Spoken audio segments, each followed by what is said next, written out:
Mr. Anil Rasdam, Dr. Anil Garg, distinguished guests, and ladies and gentlemen, thank you for inviting me to the World Hydrogen Energy Summit and Expo 2022.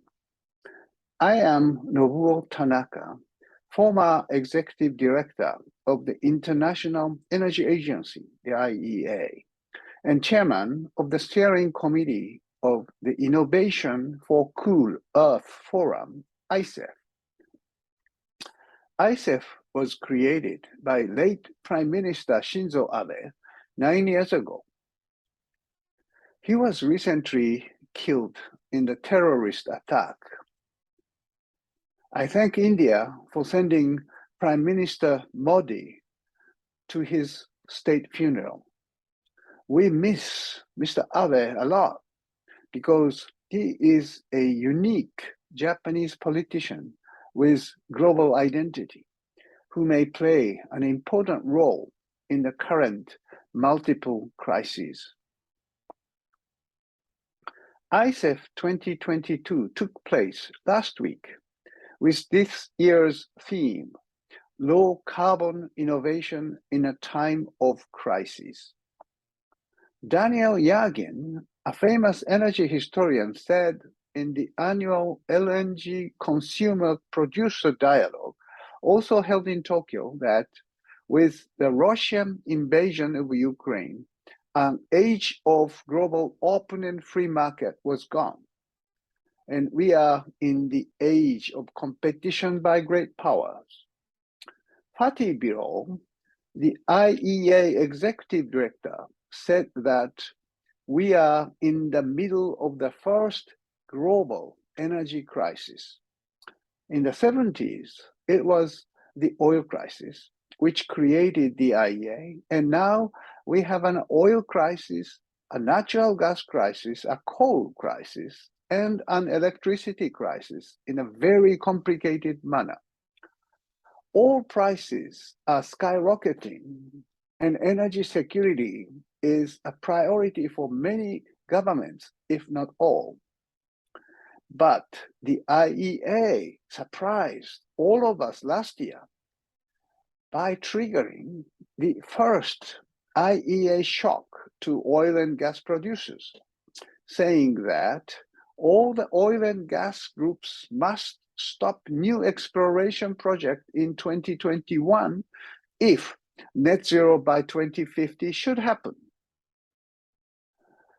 Net zero by 2050 tells us if the world should achieve carbon neutral by 2050, the peak demand of oil could have happened already in 2019. And for natural gas, it would happen by the middle of 2020s.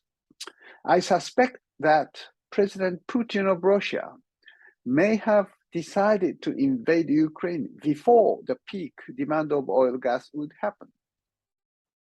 Resulting energy war between Russia and Europe pushes many European nations away from Russian gas to more renewables and nuclear power.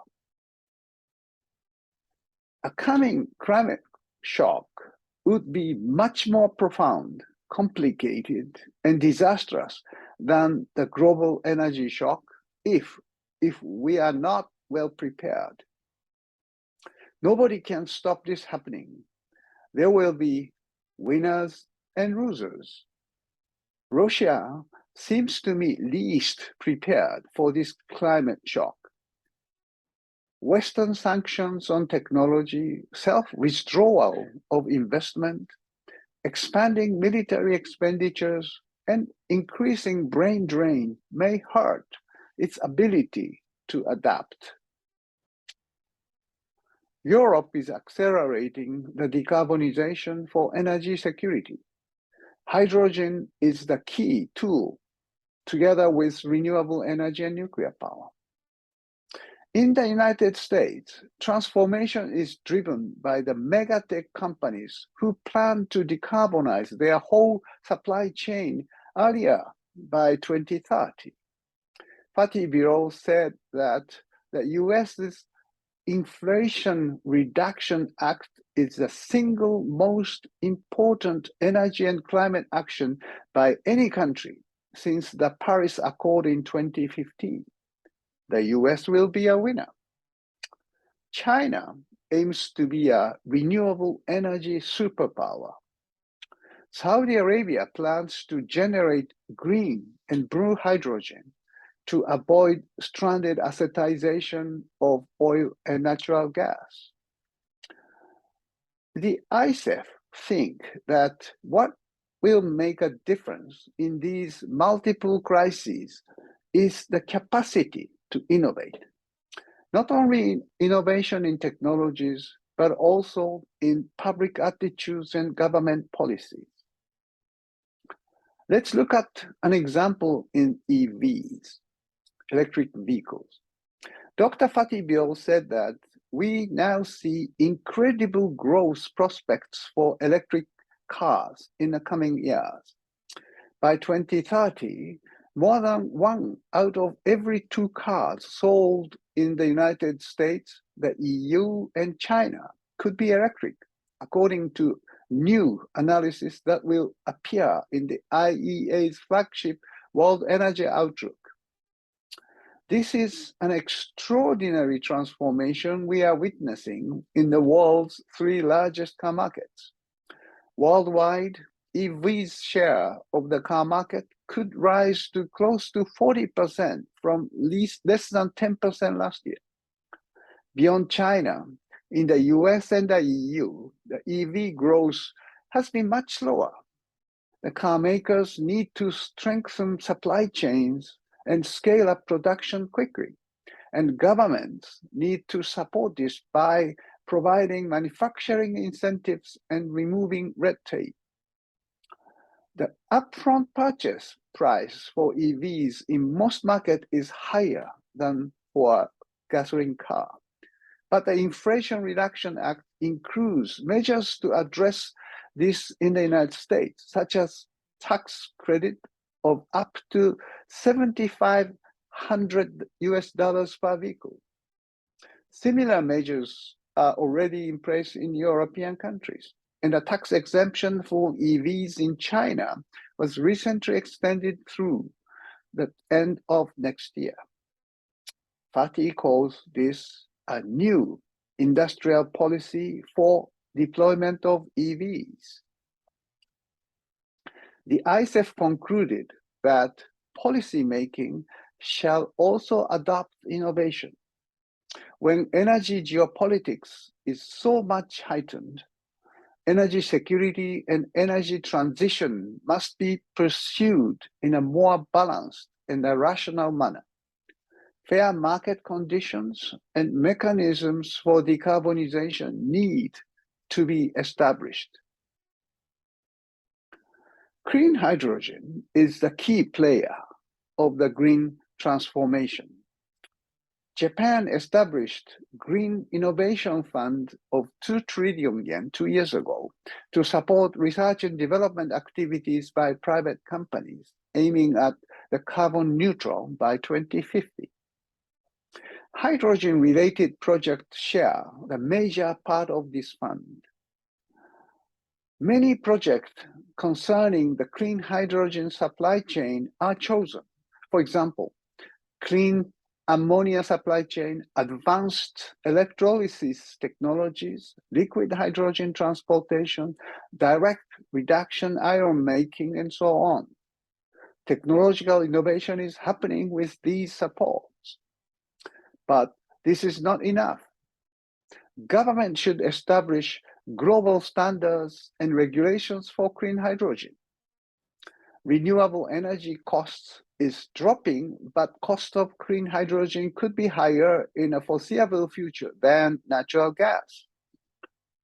Without long-term contracts, scaling up of production and lower prices may not happen. Chicken and egg situation must be resolved by the government's policy. METI of Japan is considering what European governments are doing. Contract for Difference by the UK or German H2 Global are good examples for ramping up the clean hydrogen market to industrial scale. How to finance this support should also be considered. Japan is preparing the introduction of carbon pricing by the hybrid of emission trading and carbon tax. The revenue may be allocated to help deployment of clean hydrogen supply chain. Support measures in other countries like US tax credit or Australian government fund for CCUS, carbon capture and utilization and storage, also encourage cheaper production of blue hydrogen. Renewable electricity is growing at a faster rate in India than any other major economy. But in a pathway to net zero emission by 2070, the IEA estimates that most of the growth in energy demand this decade would already have to be met with low carbon energy sources. India has a huge potential of green hydrogen generated by cheap solar power and distributed through hydrogen pipeline. Government policies should aim at building supply chain of hydrogen and making India a hub of green hydrogen in the region. Global CO2 emission in 2021 rebounded at the highest level after a temporary decrease in 2020 with the COVID-19 lockdown.